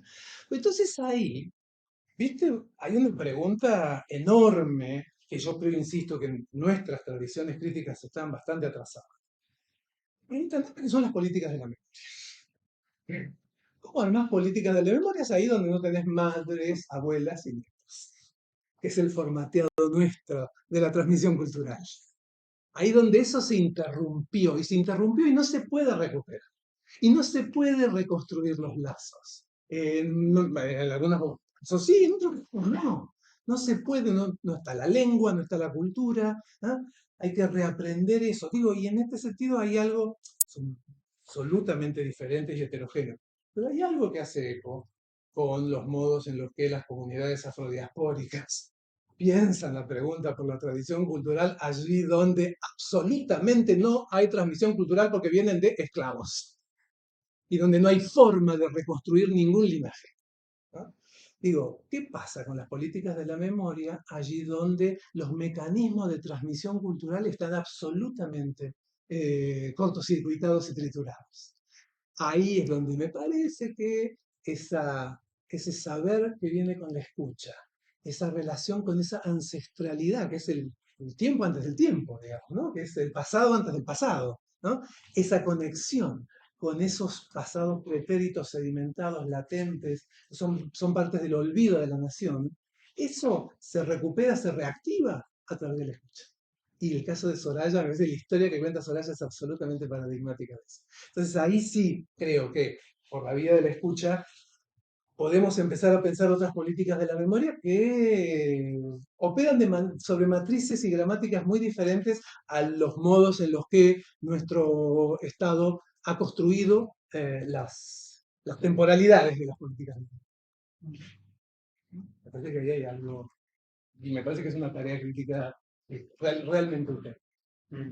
Perdón, Mario. Sí, no, por ahí alguien querías. Bueno, pregunto yo entonces. Perdón que estoy sin voz casi. No, primero algunos comentarios. Una pregunta en concreta y un par de comentarios. La pregunta en concreta sería que lo que no ahora apareció, pero casi no apareció la cuestión de la lengua, no la distinción entre la escucha y la lengua, sino la lengua como la escuche, Sí. como la lengua de Copenhague, que partes de este libro vos te habrás visto, no sé si ya lo leíste todo, pero no están traducidas, sino que están en el idioma Sí. Yanomami. Sí. Ciertos usos de categorías que permanecen aún en la lengua castellana, ¿no? Se decide que permanezcan en Yanomami o en Mapuche o en Wichí, no sé, podríamos, en cualquier otra lengua, ¿no? Como si eso tuviera una forma, una necesidad, ¿no? De que permanezca en esa otra lengua porque lo Sí. definiera mejor, ¿no? De hecho, nosotros decidimos floresta y no selva, Sí, bueno, sí. y ahí había toda hay una Sí. breve explicación. Entonces eso si lo habías Sí, pensado, sí. lo habías incorporado a tu reflexión, ¿no? Sí, Em, sí. y después un poco traduciendo este libro, ¿no? La sensación que yo tenía es que acá digo, y esto lo comento por tu comentario de recién, que pareció un poco crítico de la etnografía, que Bruce Albert hace un trabajo muy ¿cómo llamarlo? Progresista, ¿no? Re, O sea, abre ese re, mundo re, Yanomami a nosotros, sí, lectores sí, occidentales. sí. Incluso lo que cuenta este libro es, por ejemplo, una exposición en el museo eh, un museo fundado por una marca de primer orden de modas, que está en París, Cartier, ¿no? Cartier, el Museo de Arte Contemporáneo de Cartier, Fundación Cartier. Cartier, en donde exponen artistas Yanomamis, ¿no? Ah, bueno, este es un libro. Eh, y es interesante cómo él, por lo menos para mí, muestra, por ejemplo, las concepciones de la imagen que tiene la cultura occidental y la cultura Yanomami, sin la cual uno se enfrenta a un dibujo Yanomami y dice que qué lindo, o qué feo, o qué naturalista, o qué ingenuo, ¿no? En un buen sentido, y no entiende nada, ¿no? Y por ahí leyendo lo que dice Ujú, el Bruce Albert, entiende un poco más. Entonces, eso, ¿no? Por un sí, lado, digamos, casi no hay mediadores, pero todavía queda alguna sí, sí, mediación, sí, ¿no? sí, Sí, sí. No, no, no, sí, ¿cómo sí. pensar sobre Re, eso re. y la cuestión de las lenguas? Gracias, gracias, gracias, Mario. La cuestión de la lengua es, vos sabés que yo lo tengo que elaborar más, ¿eh? Ahí sí hay un punto, hay una tarea. Digo, porque yo creo que cada texto tiene su propia inflexión. En el caso del sueño del sonido es súper interesante porque ahí pasan dos cosas, me parece. Fundamentalmente, Soraya lo que dice, para escuchar el territorio necesito el mapundungun.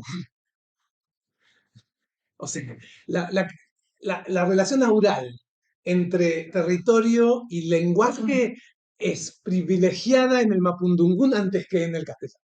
Incluso cuando él no es, ella tiene que reconstruir la lengua. O sea que ahí hay algo como una intensidad aural, ¿no? Y de sentido, ¿no? Que pasa por la lengua indígena en la relación con el territorio. ¿No? O sea que ahí habría algo para pensar, digamos, ¿no? ¿Cuál es el lugar, cuál es el lugar de las lenguas indígenas en esta centralidad de la escucha como modo de saber? La lengua como escucha, como Y la lengua forma, como escucha, porque dispositivo de escucha. escucha, porque además, en general, qué sé yo, en un texto camino, es un indio wichí, otro mundo, pero habla de la cuestión de la lengua, son los mensajes que le mandan las madres. Las madres son los árboles, ¿no? ¿No? Y donde hay una especie de eso que describe Eduardo Kohn, ¿no? Cómo piensan los bosques, ¿no? Esa especie de inmersión en esa especie de semiótica no humana que es la trama de lo viviente, vegetal animal, digamos, ¿no? Y donde vienen los, ¿no? Ahí me parece que lo que dice Soraya, la puerta de ingreso a eso es el Maputo, ¿no? Entonces ahí habría una primera inflexión. La otra inflexión, que yo no la tengo bien pensada, pero voy a tratar de, pasa por el canto, la cuestión del canto, ¿no? Porque hay algo cuando ella aprende a cantar en los cantos, ¿no? Que tienen distintos géneros, ¿no? Y se nombran en Mapudungun, ahí hay algo de una intensidad de sentido que después derrama hacia las lenguas, hacia el lenguaje articulado. Entonces hay una centralidad en lo nuevo, ¿no? ¿No? Del canto, en este caso la voz, pero el canto es la escucha de las voces ancestrales que se canalizan a través del sonido. Ahí hay una especie de núcleo en términos de una cierta teorización en torno al lenguaje en sus redes aurales que me parece yo necesito explorar más, pero me parece que cada texto va en su propia dirección. Digo, porque ahí pensando, eh, Genji, es el libro que tradujo Mario es formidable y el artículo que se llama La floresta políglota es formidable exactamente en ese sentido, ¿no? Porque ahí piensa cómo ciertas palabras en Yanomami son las que operan esa cosa increíble que tiene la acustemología Yanomami, que es la conexión con un animal, pero ese animal también es el ancestro, ¿eh? ¿No? Entonces, donde vos tenés formas de presencia absolutamente heterogéneas a nuestras tradiciones epistemológicas, ¿no? Entonces, ahí me parece que el tema de la lengua está absolutamente claro. Em, es interesante igual, en el caso de Soraya, que estemos hablando de alguien como y que es muy representativo de la cuestión indígena en la Argentina. en la que la formación en la lengua indígena está quebrada, está cortocircuitada, donde vos no tenés entonces una especie de la lengua plena del hablante, digamos, ¿no? Sino que tenés gente que todo el tiempo está reconstruyendo eso que se perdió y que se destruyó y que nunca tenés un original dado de esa lengua destruida. Ella es Liliana Ancalao, la gran poeta mapuche argentina, hizo una lectura hace unos meses y nos contó que está todavía trabajando algunas de las cuestiones sintácticas del Mapudungun, que todavía no las entiende, digamos. Y esto es una mina que viene laburando en la reconstrucción de su lengua desde hace décadas, ¿entendés? Donde hay algo ahí de que nunca llegás al hablante pleno, digamos. No sé si eso existe en ningún caso de ningún hablante, pero en todo caso acá es evidente que hay ahí que también se trabajan con retazos, con fragmentos, ¿no? Con algo que ya tiene la huella de la violencia colonial. Y eso está ahí también. Sí, perdón, adelante. Entre lo que vos decías y lo que vos decías, Mario, una pregunta quería hacer antes, si hay palabras o sea, en el texto de Dani hay palabras en mapuche, Sí. y si tienen notas al pie eso es una cosa, y otra cosa es un poco el tema de la traducción, ¿no? Sí. Y yo escuchándote es Yanomami o Yanomami. Sí. Y cómo ellos se Sí. escuchan eso. Sí. Mismo. Sí. Seguramente no. O sea, por nosotros menos, Yanomami. Lo único que están acá es Están subrayadas, están marcadas, pero no hay yo espero traducción. encontrar un momento un glosario pero que no existe. Es lo que no existe. No, ahí el tema de la traducción me parece absolutamente clave, porque ahí está el esfuerzo porque no sea porque no haya un original que se transparenta a la segunda lengua. Estamos en una tensión, estamos en una fricción. Muy interesantemente para pensar la cuestión de la traducción es el del texto Camino, porque acá lo que pasa es este señor Wichi que cae en coma en la pandemia. Y después de que está 11 horas en coma y empieza a escuchar voces y empieza a cantar, cosa que no había hecho nunca antes, un tipo de 80 años. ¿Ah? En la reunión con Dani reflexiona sobre esta experiencia. Lo que hace Dani o lo que hace Caístulo con Dani es, por un lado el texto está en español, en el caso de Caístulo tiene mucha más fricción con el español, ¿no? Donde tenés un hablante en wichí más fluido probablemente que Soraya, o sea que tenés la fricción, ¿no? Del español como segunda lengua, pero esto se acompaña con los cantos de Caístulo que están grabados y están subidos a la red. Algunos de los cantos están transcriptos en el texto en wichí. Y arreglatelas. Si querés, ¿no? Lo puedes escuchar, pero la traducción, búscate la voz, ¿no? Como que no hay el rol del mediador es muy reticente en todo caso, ¿no? Te transcribo, pero el resto no voy a... Me parece que ahí está, viste, un gesto importante. Yo lo leo así. No voy a operar como figura de reconciliación en, en instancias donde la desposesión, la violencia y el genocidio son ¿no? La vida cotidiana. No vamos a hacer como que acá tenemos una mesa de traducción o de, digamos, intercambio entre culturas. ¿Vamos? Es lo que pensaba cuando hablabas de la mediación.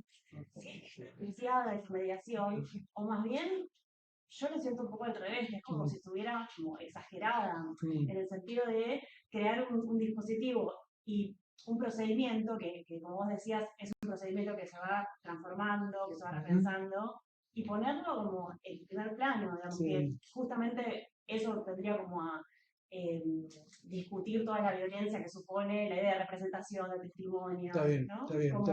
está bien, sí. Sí, gracias Adriana, no, está bueno, ahí vamos. Está muy buena la marcación, un poco que me ayuda también a la cuestión de la etnografía, que es una discusión enorme, obviamente.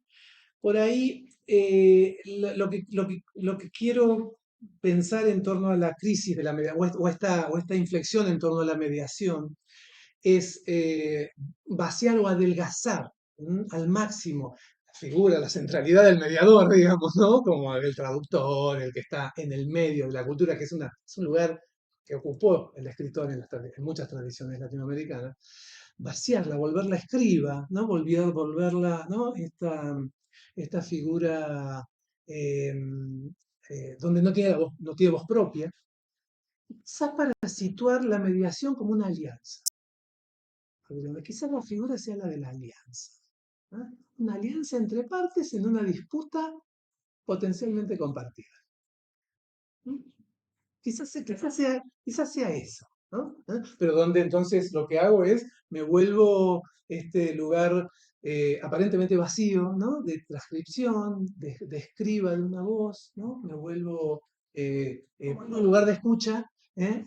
No soy el protagonista, pero estoy tramando alianzas, ¿no? Entre lugares política, histórica y culturalmente intensos. Nico Giltz tiene cuando él dice que lo único que se puede hacer es conversar, Mm, ¿no? Mantener la conversación con... sí. ¿Y acá? Dani, no escuchamos la voz de Dani. Yo lo Ahí. pensaba como encontrar lo común, ¿no? En eso que vos decís de quizás como para encontrar un medio entre lo vacío o la presencia esa de mediador, de traductor, Total. Sí. como Sí, tratar de sí, sí. encontrar lo común, lo colectivo, ¿no? Sí. Como constituirse como eso. Sí, un común que no vendría dado, que no antecedería a esto que está pasando. Exacto. Y que forma parte de las estrategias y de las disputas en curso. Digo, porque estos son textos de intervención política. Sí, estaba. Sí, Oscar, no, tranquilo, puedes seguir. Son textos de intervención política, ¿eh? No son textos, ¿no? Son textos de intervención en un campo político que Dani está mapeando, ¿eh? Y dice, acá hay zonas de intensidad múltiples que hay que situar y hay que poner a disposición de un procedimiento, ¿no? No, y ahí está la voz de Dani, digo, ¿Está hay bien? un diálogo Sí, entre un procedimiento sí, y esa. sí. Por eso la idea del vaciamiento de la mediación es como que Sí, siempre me convenciste más con esto de esa alianza. sí, Pero me sí. siento que la voz de Dani como artista está en el procedimiento. Pero entonces no es una voz. Es una labor. Digo, ahí te das cuenta por qué hay que volver a la cuestión de voz. Es una voz. Está bien, hay una agencia, hay una acción, y yo diría, hay una escucha, pero en todo caso la figura de la voz como metáfora de la intervención no está. Eso ya es interesante. Eso es como el Ya llegamos. los textos, decide con quién se reúne, o sea, como ese mapa que se El invita, muestra la sí, el intensidad, invita. como que él, en cierto modo, esa es su voz, Ujú, por así decirlo, ¿no? El mapeo que está haciendo y claro. ponerlo todo en la colección. Sí. Él invita, ¿no? ¿Le dan bola o no le dan bola? Él invita. No, digo, ahí hay mucha agencia, no quiero decir, no, ahí hay mucha agencia. Pues me voy a juntar con la mamá de Juan Pablo, el pibe que mató Choco, ¿no? ¿Eh? Y la mamá le acepta la invitación y hace la intervención. Es decir, ahí vos tenés una agencia enorme. En todo caso, por ahí Adriana sería piola para cómo pensamos los modos de la agencia, de la acción, de la intervención, que no queden capturados en la figura de la voz. Es como muy para escuchar, ¿qué te pone la escucha? Perdón, adelante. Una tiene que ver con lo que dijiste de los libros como dominios territoriales y disputa como territorial. Yo me quedé pensando en aquel museo y en el caso de que en el texto de Dani Selgo, por ejemplo, con Soraya, hay una dirección, hay algo muy directamente relacionado con la justicia blanca, ¿no? Tal como se estructura. Y me quedé Sí. pensando, por ejemplo, que, bueno, tuvimos Bolsonaro en Brasil, que fue y lo indígena fue algo importante de su retórica de odio, pero que si tomamos a cómo la cosa caminaba antes de Bolsonaro, un pre-Bolsonaro, el tema principal de la disputa, bueno, uno de los temas de la disputa territorial, por lo menos en los textos de los territorios indígenas, era algo relacionado incluso con la propia floresta, Pienso, por ejemplo, en el caso de los estudios de Eduardo Viveros y Castro, donde, que revela que, bueno, la relación con la floresta no era para nada idílica y que incluso es como hay todo eso de perspectivismo amerindio y eso, que es una disputa territorial, y es una disputa territorial y que también está, no sé si disputa, pero algo de una relación entre distintas personas en un mismo espacio, de personas, bueno, de sus perspectivas en un mismo espacio, que estaba en cuestión, Sí, digamos. sí, Entonces, sí. como también esta mirada desde lo político de la ciudad y de lo blanco también no influye sobre una Re, lectura sobre re, la disputa territorial que podría incluir otras cuestiones sí, en una re, visión más centrada, digamos, de lo que dicen los indígenas sobre sí. re, Esta es re, una pregunta, sí, un pequeño re, comentario. re. El Buenísimo. otro es, cuando hablaste de Daniselko, hiciste como una línea, ¿no? Entonces, Walsh, Moreno, Puig. Y me quedé pensando en cómo verías esta línea en el caso de Brasil y de Copenhague, en el sentido de que hay una tradición, me parece, pero igual no soy argentino, no conozco tanto de la cultura argentina, pero en Brasil hay una cultura formada de la literatura indígena desde los Sí, sí, 80, por sí, claro, ejemplo, claro. ¿no? Y se lee mucho en conjunto, ¿no? Entonces, Copenhague, ella viene, Krenak, Sí, Munduruku, qué sé yo. claro. Pero son todas voces muy diferentes. Por Ujú, ejemplo, Krenak, que ujú, es ultra leído y publicado, no tiene nada que ver con Copenhague. Nada que ver. sí, Pese a que también esté involucrado en una disputa territorial más fuerte con la política, pero es otra cosa, como voz, como sí, re, lo que se hace. re. Entonces, un poco para intentar ubicar, ¿no? Por otro lado, vos mencionaste el caso de Clarice y Mineirinho, que también me parece que no tiene nada que ver en No, el sentido de que, bueno, Mineirinho es una mujer que está en su departamento, en su casa. El primer gesto de escucha de Mineirinho es importante porque ella va a hablar con la empleada de la casa. sí, ¿Qué pensaste sí, de la noticia? re, Y la empleada le hace, esta es la primera escena de escucha, re, que es una escena burguesa de escucha. re. Entonces, no es lo mismo que No, la no, no. escena. Entonces, ¿cuál tradición pondrías? Sí, sí, ay, qué bueno, bueno. Sí. Uy, empiezo por el final. Yo traía lo de Clarice simplemente porque me parece un gran ejemplo para la cuestión de la atención, ¿no? Digo, léanle ese texto, es uno de los mejores textos que se han escrito. Es una mina en su casa escuchando los tiros con los que matan a un delincuente y haciendo de la escucha de eso que no es lenguaje el sentido de lo que está escribiendo, ¿no? Pero no, tiene que, ¿no? O sea que lo traía como una escena que me parece de la escucha como lo que te cambia el foco de la atención, digamos, ¿no? ¿no? En ese sentido, nada más. Voy a... Ay, para que me olvidé de la primera parte, pero voy a lo de Ravi Copenhague. No te, ahí yo no sé si te puedo situar, digo, me falta archivo, me falta especialización en literatura brasileña para situar de manera precisa cómo lo puedo hacer con el caso de Dani en Argentina. Yo, digo, y me parece que está bueno que lo haga alguien que sepa más que yo. Lo que yo situaría, sin embargo, en el caso de Akira Doseu, y que me parece interesantísimo, y vuelvo un poco a la cuestión del etnógrafo y del lugar, es el posfacio que escribe Bruce Albert. Es un posfacio de 100 páginas, que es uno de los textos más interesantes de teoría literaria que yo he leído en los últimos años. Porque claro, es un etnógrafo absolutamente formado en la escuela francesa de la teoría literaria, especialmente en Lejeune, y donde piensa, donde el tipo sitúa su práctica de escritura en relación a la voz de Dani no te digo la tradición, ni mucho menos, pero en el marco de los problemas de la pregunta por la autobiografía que viene de la teoría literaria francesa. ¿No? ¿No? Y donde nos permite pensar lo que le hace la voz del indio, de un indio, a los repertorios, ¿no? De los géneros, tal y como los pensaron las teorías literarias. ¿No? Parece que ahí hay una pata donde yo situaría la pregunta por las tradiciones que confluyen en ese artefacto escrito que tenemos al frente nuestro, que es Akeda 12. Y no me parece un detalle ancilar o secundario, porque lo que hace Bruce Albert ahí, y ahí vamos a la cuestión del etnógrafo, Mario, lo que hace el tipo es hacer una descripción pero absolutamente detallada eh, autosospechándose todo el tiempo de lo que él hace transcribiendo, traduciendo, editando y estilizando las, no creo, 400 horas de grabación de Copenhague.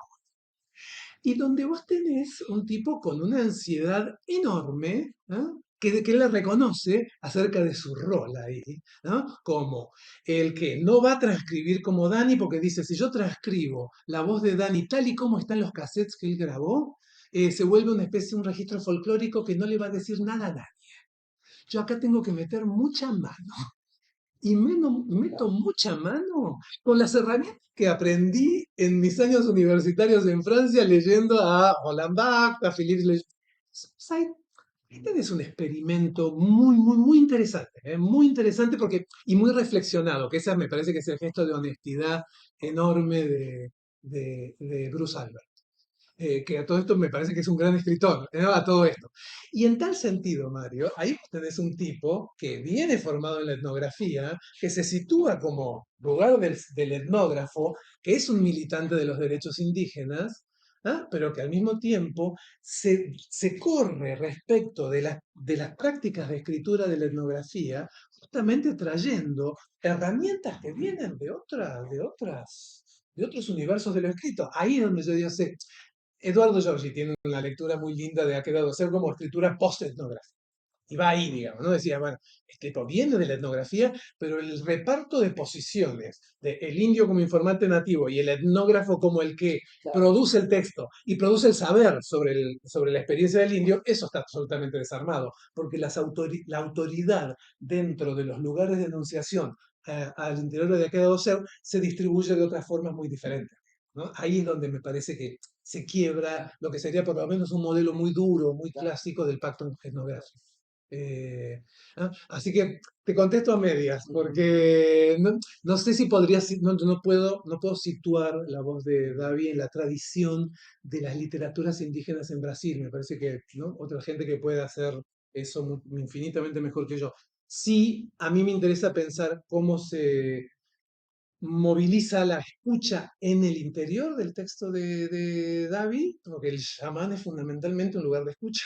Digo, la iniciación del chamán es cuando empieza a escuchar los cantos de los yapirí, ¿no?, de los espíritus ancestrales, y él tiene que reproducir el canto, ¿no? Y es ese trabajo entre escucha y voz y canto lo que es la iniciación del chamán. Entonces ahí hay una escena de escucha absolutamente central, pero que luego se expande y se multiplica en la producción del texto, porque tenés a David Copenhague grabándose a sí mismo en el momento, digo, porque ahí tenés algo que es clave respecto del territorio, ¿eh? El tipo está viendo una noticia sobre, no sé si eran invasiones de garimpeiros a los territorios demarcados indígenas, ¿eh? Y el tipo mirando esto en la tele, está en San Pablo, está mirando la selva desde San Pablo, ¿no? El tipo tiene la visión de la caída del cielo, que es el fin del mundo, ¿no? Es el fin del mundo. Entonces el tipo dice, tiene esa visión y se empieza, pero es el indio el que se graba a sí mismo. El indio agarra el grabador y se empieza a grabar a sí mismo.